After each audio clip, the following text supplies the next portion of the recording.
Faretua Reko avoko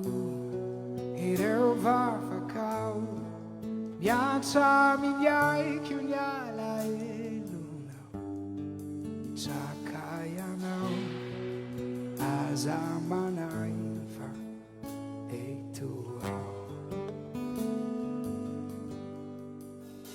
matoky ay zanako Izao tsy afoy anao tsy ho fafaka ny ranomasonao tsapako zay tsapanao tiako loatra anao indrindra zadino fa eto ao ny zava-drehetra tsy voatey afaly anao fa ny zava-drehetra miara-miasa soanao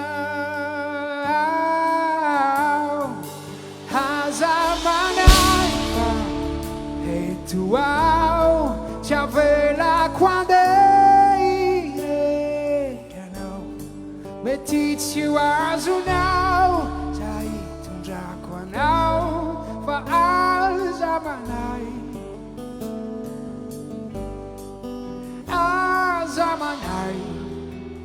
fa izao hitantananao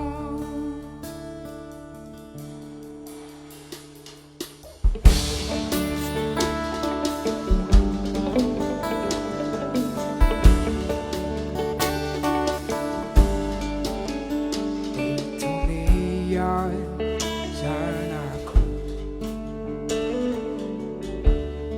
faeto ao amin'ny fianarako zava-baovao ianao miampatanjakanao no antony izao aiky fa marary efa nampianao anakaiky ahy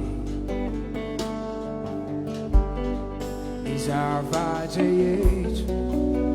tsy voatey afaly anao fa ny zava-drehetra